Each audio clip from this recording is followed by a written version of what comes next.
Yo, yo, yo, what up, what up? How y'all doing? This is Coach Carville Bailey. Good morning to you. Good morning. I hope that everybody is having an amazing day. But let me lift the camera up a little bit. Let me get kind of bird's eye view. Actually, no, I hold it. So today, let's talk about losing your position, and how you should take it personal, but don't take it to heart. And here's what I mean by that. Take it personal, but don't take it to heart.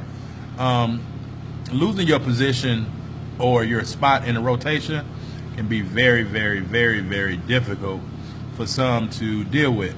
But it's a lot of reasons why one may be displaced. Let's just use the word displaced in the rotation, and not necessarily losing your spot, because we all know that basketball is a game of numbers, a game of inches, as well as matchups. You know, when you understand that it's a game of numbers, you have to be able to one up your opponent, and one up is all numerical. So you have to be able to one up your opponent, and oftentimes that comes in the form of strategy. You know, oftentimes you can one up them with skill, but you have to do it more so with strategy. So that could be one reason why you get displaced from the lineup or you lose your spot. And what inspired this is the Philadelphia Sixers situation. We know that Markelle Fultz has been dealing with a lot of issues since he's was drafted the #1 pick a couple years ago. Now, he came out of Washington, surprised everybody. You know, they're like, #1 draft pick, really? And, you know, they wound up getting him. And, well, I actually believe he was the #1 pick, yeah. And so he's had some hardships, but he's had to kind of deal with those things on the fly. And because Philadelphia doesn't really have a veteran or a good vet in the locker room that can grab him by the hand and personally coach him, which is a whole nother story. That's a whole nother conversation. But so now Philadelphia 76ers have acquired Jimmy Butler, and Markelle Fultz has lost his starting spot. So when they asked him about it, he said, you know, he was going to still keep the same mindset, which I kind of worry about, because we know that it was his mindset that was getting him in the issues that he was already getting in. But let's take it to the average player. You know, so Fultz said he was going to, you know, keep his mindset. He was going to stay focused and do what's best for the team. I was glad to hear him say that, even though it was just probably standard interviewing answers. But so the second reason, you know, we understand that it's a numbers game, but it's also it's a game of possession. So some coaches may want to start out hard and fast and jump on the team. Some coaches may have a game plan in which they are looking to get certain players or certain positions going first, like get their guards going first, get their big men going first, based on their strategy. So they want to get certain individuals going or certain things going first. And so those all come down to every possession counts.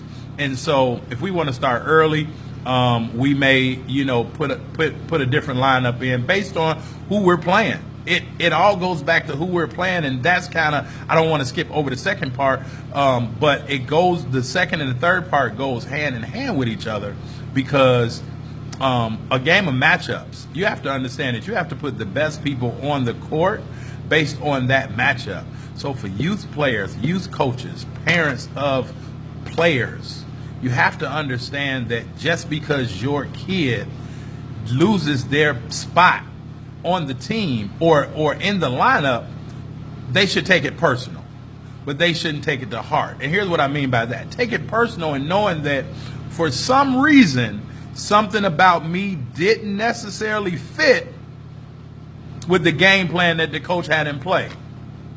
So you can take it personal and know that, okay, I need to personally find out what is needed or what our team needs.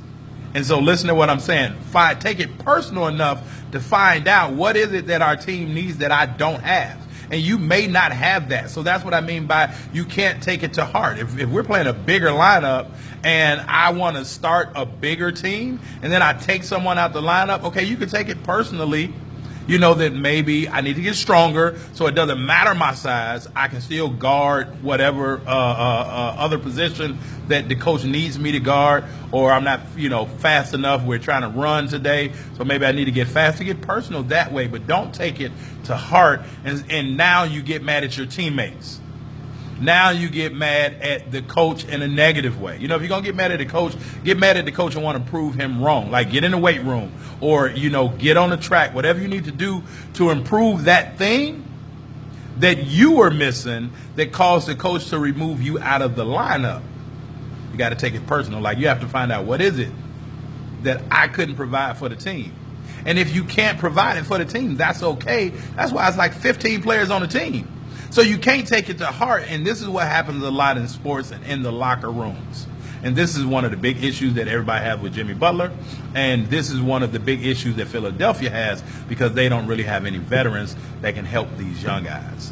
You can't get to bickering, and we see it with Golden State Warriors, and like they're the epitome of professionalism right now in the NBA.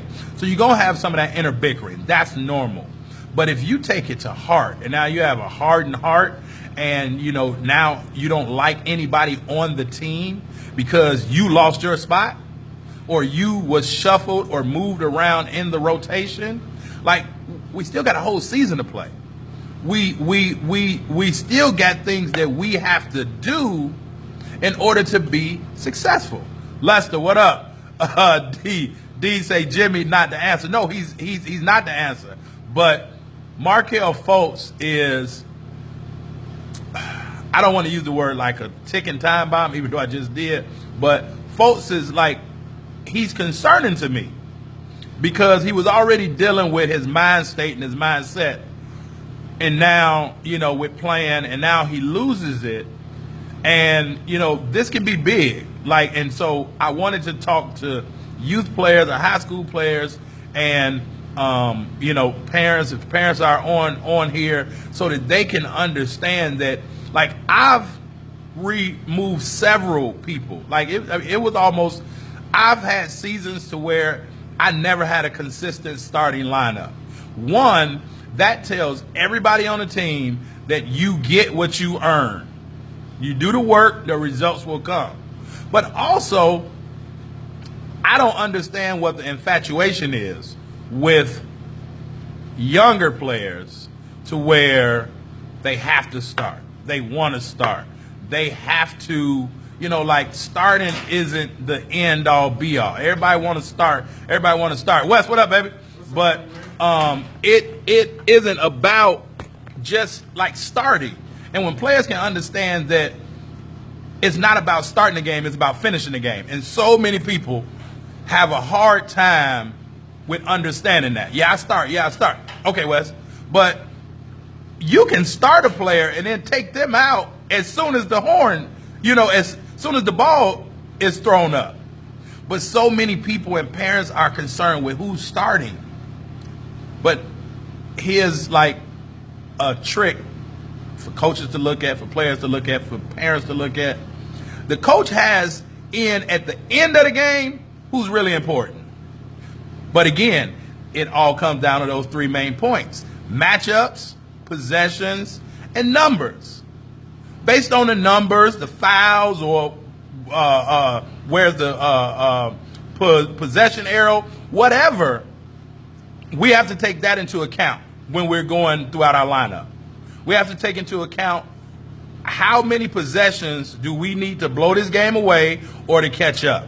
And so every possession counts. And then just knowing your personnel, it all comes down to matchups. So, if I'm playing Coach Shannon team and they got Richard Holmes and, with the Sixers and like he's big, I'm not putting my 3 point guards on the court. But if we're playing, say, just a standard team, just of normal size, 5'10" to 6'1" guards and wings, then I'm going to start like my 3 toughest point guards because I know it's going to cause matchup problems with them. but now my wing that may be 6'3" or 6'4" doesn't start. So now he has to understand, all right, what is it that caused me to start this little person instead of you? Oh, he in Phoenix now, D. Okay. What is it that made me start this little person instead of you? But if they take it to heart and get mad at the person that's starting, that's going to ruin the whole team. So I need, right, Coach Shannon said he needs finishers. It ain't about who start the game. It ain't about who start. Mike Williams played for me, said, yeah, you did offense, defense a lot. Possessions. If I know that you can play defense, but you really ain't going to help me score, it will come down to it. I might, okay, I'm going to put you in for this. But here's the kicker. Here's the good part. And coaches, pay attention. Please pay attention. When you understand numbers, possessions, and matchups, now, in actuality, you win the game with players 6 through 15 anyway. Because if everybody is starting their best 5, that means it's kind of mano a mano. If, like, in the perfect world, my best 5 against your best 5 is mano a mano. But now what's going to happen when I go to the bench? What's going to happen when I go to them guys that's not in the starting lineup? Them guys that took it personal to understand I need to get in the weight room in October so that when coach put me in February, I'd be more effective. But see, if that same person took it to heart and said, man, I don't want to be with this team, man, they tripping, man, the coach don't know what he doing, coach tripping. But that's all what players say when somebody asks me, how come you ain't played today? Or, you know, how come you ain't get a lot of minutes? How come you ain't start? Man, coach tripping. He started such and such, and she played such and such, and man, they ain't no good, man, they do this. You know, now you're starting to point fingers. That's a cancer in the locker room. And coaches, you gotta stop it. You gotta grab it as soon as you see it.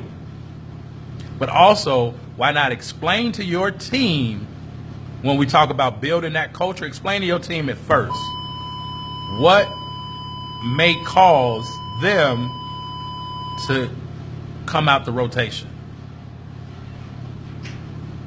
Right, Michael Jordan took it personal but didn't take it to heart. He came back better and better.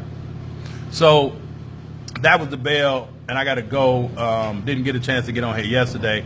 But, like, I really want coaches and players to think about this. I really want parents to think about this, too. You know, stop getting mad at your kid's coach because your kid didn't play as much as you think your kid should play. Find out what the team needs and then see what part of that your child can contribute to. That's the golden rule to plan on any level. Find out what the team needs. And then figure out what part about your game can you fit into what they need. Because it's numbers, possessions, and matchups. I hope this helped y'all. I really hope it helped y'all. I hope that Markelle Fultz can keep his head straight. But I hope this helped you. Share this. If it was of value, share this, share this, share this. Life in basketball. It's almost ready. Coming back. It's going to be totally different. I don't want to say similar, but different, but it's going to be really, really valuable going forward. So share this information. All right, go back and watch it from the beginning and share it. And I got something special coming up, not only for the coaches. I got it for the players already, but now for the coaches and then for the parents. So let me get with these kids. Remember, don't take it to heart if you lose your position. Just take it personal and then figure out how to make the difference. Make the change. All right. Peace.